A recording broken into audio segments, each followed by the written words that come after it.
Bharatiya Janata party की सरकार प्रेम और इंसानियत की दुश्मन वाली सरकार है।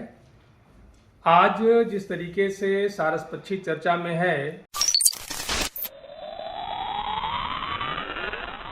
अभी अभी जो आपने ये कुछ सेकेंड की वीडियो देखा है वो रानीगंज विधानसभा के विधायक हैं आर के वर्मा।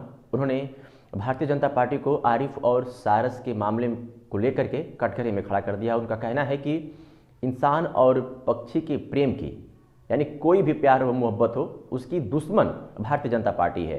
ये कभी नहीं चाहती है कि कोई आपस में प्रेम सद्भाव से रह सके, और यही वजह है कि भारतीय जनता पार्टी के इशारों पर ही आरिफ के सारस को दूर किया गया है। आरिफ के घर सारस और आरिफ की मोहब्बत को देखने के लिए, उनसे मिलने के लिए जैसे ही समाजवादी पार्टी के राष्ट्रीय अध्यक्ष अखिलेश यादव जाते हैं, यही बात भारतीय जनता पार्टी को चुभ जाती है और इसी मामले को लेकर के आरिफ के सारस को आरिफ से दूर कर दिया गया है। इसमें पूरा मामला, पूरा प्रोपेगेंडा भारतीय जनता पार्टी का, उसका ही पूरा हाथ है। नहीं तो आरिफ सारस से कोई बिजनेस नहीं करते थे, उसका मिसयूज नहीं करते थे। आरिफ सारस से दिल से मोहब्बत करते थे, दिल से प्यार करते थे। उसका कोई मोल नहीं है जिस तरीके से वो एक पक्षी से आरिफ प्यार कर रहे थे। लेकिन भारतीय जनता पार्टी को अखिलेश यादव का वहाँ जाना नागवार गुजरा और उनके ही इशारों पर वहाँ के स्थानीय प्रशासन ने सारस को रेस्क्यू कर लिया और उसे छोड़ दिया।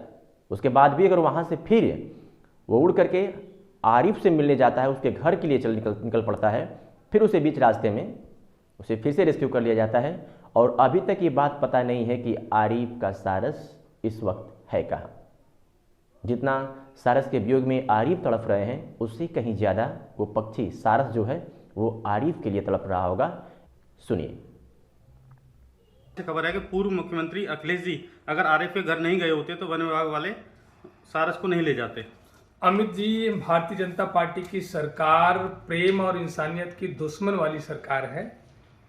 आज जिस तरीके से सारस पक्षी चर्चा में है कि वह घायल अवस्था में आरिफ को प्राप्त हुआ था और आरिफ ने उसका इलाज कराने के साथ साथ अपने परिवारीजन की तरीके से अपने परिवार में रखा और सारस पक्षी होते हुए भी परिवार के एक सदस्य की तरीके से रह रहा था। और जब समाजवादी पार्टी के राष्ट्रीय अध्यक्ष आदरणीय अखिलेश यादव जी आरिफ के घर जाते हैं यहाँ सुन करके, और उन्होंने जो सारस पक्षी का आरिफ का प्रेम देखा तो भाव विह्वल हो गए और पूरी सुर्खियाँ बनी इसकी। तो उस बात से भारतीय जनता पार्टी के इशारे पर वन विभाग की टीम ने सारस पक्षी को आरिफ के घर से छीनने का काम किया है। बहुत सारे उनके विद्वान साथी तर्क दे रहे हैं कि वन्य जीव संरक्षण अधिनियम 1972 में बना तो इसको आप पाल नहीं सकते। तो देखिए, अधिनियम बनने का उद्देश्य क्या था? अधिनियम इसलिए बनाया गया कि कोई भी वन्य जंतु है, जीव है, पक्षी है या वनस्पतियां हैं, वो संरक्षित रहें, उनका कोई अवैध शिकार न करे, उनका कोई अवैध व्यापार न करे, उनकी कोई अवैध तस्करी न करे। इन सब चीज़ों पर विराम लगाने के लिए वन्य एवं जीव संरक्षण अधिनियम 1972 में बना। इसका ये मतलब नहीं है कि इंसान जंतुओं से, पक्षियों से या वनस्पतियों से प्रेम करना छोड़ देगा। वह हमारी प्रकृति का हिस्सा है। मैं तो कहना चाहूँगा कि वन विभाग की टीम इसके लिए जिम्मेदार है कि एक राजकीय पक्षी होते हुए वह घायल कैसे हुआ। वन विभाग ने उसका ख्याल नहीं रखा, उसका इलाज नहीं करवाया। और मुझे भी जानकारी हो रही है कि आरिफ के घर से ले जाने के बाद फिर से सारा पक्षी वहाँ से भाग निकला और घायल अवस्था में दूसरे गांव को प्राप्त हुआ है। तो मैं तो चाहूँगा कि वन विभाग पर उसके खिलाफ कार्रवाई होनी चाहिए कि वन विभाग गैर जिम्मेदार है और एक इंसानी प्रेम जो पक्षी से था और पक्षी उसके लिए व्याकुल है, वह इंसान उस पक्षी के लिए व्याकुल है। तो मैं तो चाहूँगा कि इसके पहले के भी दृष्टांत रहे हैं। एक बार तथागत गौतम बुद्ध जी को जब घायल अवस्था में पक्षी प्राप्त होता है, वह विवाद का विषय था कि पक्षी कौन लेगा। राजा के दरबार में बात गई, राजा ने निर्णय दिया कि जीवन दान देने वाला बड़ा होता है, उसका अधिकार बड़ा होता है। लेकिन यहाँ के राजाओं ने तो ठीक उल्टा आदेश सुना दिया कि जो। तो सुना आपने क्या कुछ कहा आर के वर्मा विधायक रानीगंज ने।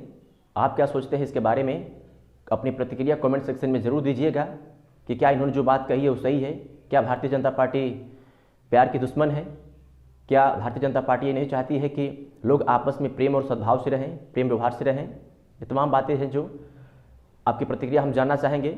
आपकी प्रतिक्रिया ही आरिफ के लिए उनका मोटिवेशन होगा, उनको मजबूत करेगा और उनको सांत्वना देगा और उनको चैन से रहने की एक हिम्मत देगा।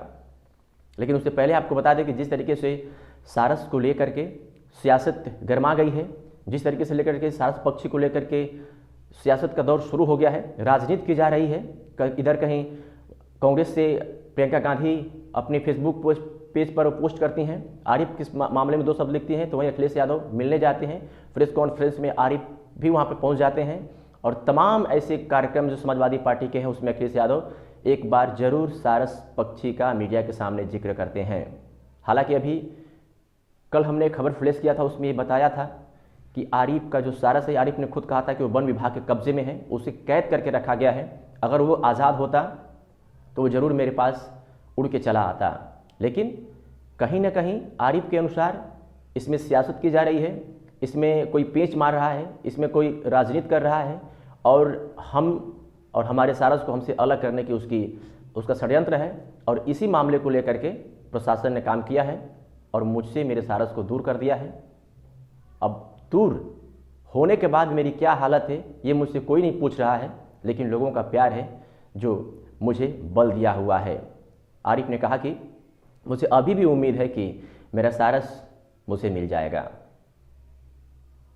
हमारे पास भी स्टूडियो में फ़ोन आ रहे हैं, फ़ोन कॉल से बात की जा रही है, आरिफ का हाल चाल लिया जा रहा है और जितना हमारी कोशिश है भरसक मैं प्रयास कर रहा हूं, लोगों को समझाने की कोशिश कर रहा हूं, पल पल की अपडेट से आपको रूबरू करा रहा हूं, क्योंकि इस वक्त सारस का मामला इंटरनेशनल मामला बन गया है और लोग सोशल मीडिया पर केवल सारस और आरिफ की दोस्ती की न्यू वीडियो की तलाश कर रहे हैं और उनको ये लग रहा है, उनकी तमन्ना है, उनकी उम्मीदें हैं कि कोई ऐसा वीडियो आरिफ जारी करें, ऐसा कोई वीडियो आए सोशल मीडिया पर शेयर हो जिसमें ये कहा जाए, इसमें मालूम चल पाए कि आरिफ का सारस मिल गया है। आरिफ जिसे भी इंटरव्यू दे रहे हैं वो रो दे रहे हैं, भावुक हो जा रहे हैं। तमाम ऐसे चैनलों पर उन्होंने इंटरव्यू किया, हमसे भी उन्होंने बात किया, आप लोगों ने सुना होगा। आरिफ की कंडीशन कुछ इस वक्त ठीक नहीं है, तो ऐसे में ये वक्त है आरिफ के साथ रहने का, उनको एक बल मिले, उनको हिम्मत मिले, ये दुआ करने का सारस कहीं भी हो वो प्यार से रहे, अच्छे से रहे, क्योंकि वो उत्तर प्रदेश का केवल आरिफ का ही वो पक्षी नहीं है, आरिफ का ही प्रेम नहीं है, हर उस उत्तर प्रदेश के वासियों का वो प्रेम है जो आज सारस से दूर है, क्योंकि सारस उत्तर प्रदेश का राजकीय पक्षी है। कयास भी लगाए जा रहे हैं कि आरिफ को एक समाजवादी पार्टी में एक अच्छी जगह मिल सकती है। फिलहाल ये तो आने वाला वक्त ही बताएगा, जैसे इसे कोई अपडेट आएगी हम वो भी आपके सामने प्रस्तुत करेंगे। लेकिन तब तक के लिए जय हिंद।